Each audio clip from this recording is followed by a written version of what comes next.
2017 का ही liquid solution का एक क्वेश्चन है। लिक्विड सॉल्यूशंस में से एक ग्राफ बेस्ड क्वेश्चन उन्होंने पूछा था। हम लोग समझते हैं। For a solution formed by mixing liquids L and M, दो लिक्विड्स हैं, एक है हमारे पास L और दूसरा है M। L और M को हमने मिक्स किया। The vapour pressure of L is plotted against mole fraction of M। L का वेपर प्रेशर ऊपर जाने पे इंक्रीज हो रहा है, गिवन है। वो हम लोगों ने मोल फ्रैक्शन ऑफ M के साथ में ग्राफ बनाया है। So here L, XL and XM represent the mole fraction of, ये XM mole fraction of M है, XL अगर लिखेंगे तो mole fraction of L होगा। तो हम लोगों को पहचानना है कि correct statements applicable to the system are. चार ऑप्शंस में चार स्टेटमेंट्स गिवन है, उसमें से कौन कौन सही है वो हमें पहचानना है। तो इस ग्राफ को पहले समझते हैं हम लोग कि ये ग्राफ क्या कहना चाह रहा है। ये ग्राफ में वेपर प्रेशर ऑफ L है, तो मैं इसको ऐसा लिख देता हूँ, वेपर प्रेशर ऑफ L ऊपर जा रहा है, इंक्रीज हो रहा है। तो जब देखना XM का मोल फ्रैक्शन 1 था, मतलब L नहीं था बिल्कुल भी, तो L का मोल फ्रैक्शन में लिख देता हूँ 0 है। L का मोल फ्रैक्शन 0 से लेके यहाँ तक जब XM 0 हो जाएगा तो XL हो जाएगा 1, क्योंकि बाइनरी सॉल्यूशन है। XM प्लस XL हमेशा होता है 1, तो 0 प्लस 1 0 प्लस 1 1 देगा अपने को। तो ये हम लोग डिपिक्ट कर सकते हैं। ध्यान से देखना, जब XL नहीं था और सारा की सारा XM था, तो ये वाला जो ग्राफ हमें बता रहा है, ये बोल रहा है कि वेपर प्रेशर ऑफ L जो था वो 0 था। धीरे धीरे हम लोगों ने क्या किया, XL का क्वांटिटी बढ़ाते गए, L कुछ कुछ डालते गए और M थोड़ा थोड़ा कम होता गया कंपेयर टू मोल फ्रैक्शन।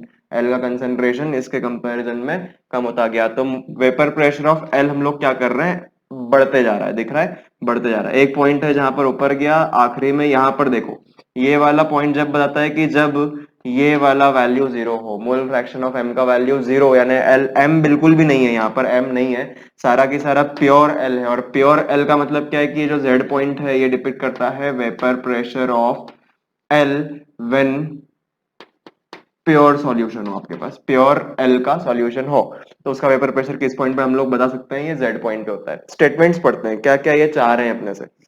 पहला statement, point Z represents vapour pressure of pure liquid M। Point Z represent vapour pressure of pure liquid M कह रहे हैं, लेकिन हमें पता है कि वो L है, सो ऑप्शन A उनका सही नहीं है। हम लोग यहाँ पर लिखते चलते हैं, करेक्ट ऑप्शन जो जो आते जाएंगे हम लोग मेंशन करते जाएंगे।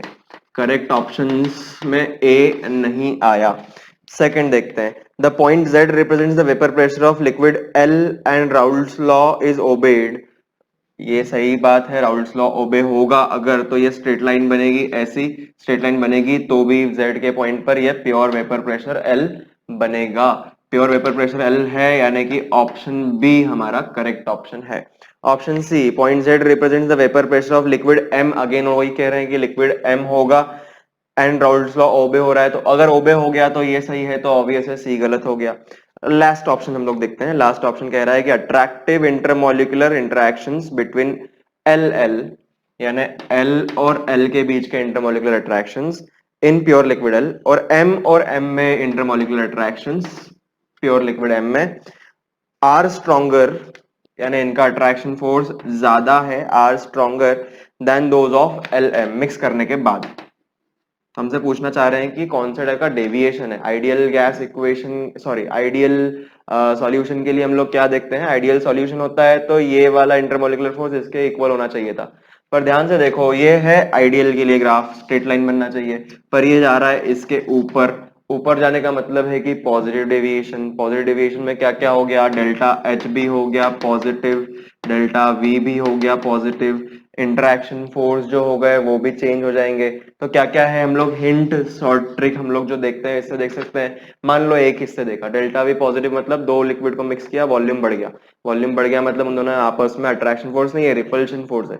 रिपल्शन फोर्स है आपस में उन दोनों में, यानी कि उनका एल और एम का इंटरेक्शन कम है और लिक्विड में ज्यादा था, यही वो कहना चाह रहे हैं। और ये ऑप्शन इसलिए हम लोगों का हो गया करेक्ट ऑप्शन। ठीक है, तो पॉजिटिव डेविएशन में क्या क्या होता है वो हम लोग रिवाइज कर लें।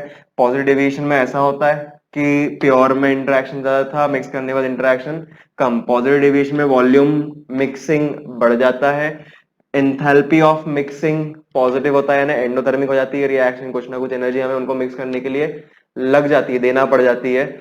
और राउल्ट्स लॉ जो होता है, Raoult's law P S equals to P naught A X A plus P naught B X B ऐसा लिखेंगे। यहाँ पर एल और एम है ए और बी की जगह पे। तो राउल्ट्स लॉ में जो एक्सपेक्टेड वेपर प्रेशर होता है इससे कैलकुलेट करने पर वो एक्सपेक्टेड वेपर प्रेशर से ज्यादा वेपर प्रेशर आता है। क्योंकि इंटरेक्शन आपस में कम है तो जल्दी वेपराइज हो जाएंगे, जल्दी वेपराइज हो जाएंगे तो वेपर प्रेशर इनका ज्यादा मिलेगा। यानी कि देखो इस पॉइंट पे इतना मिलना चाहिए था, उसकी जगह कितना मिल गया, इतना मिल गया। ये पॉइंट है हमारा।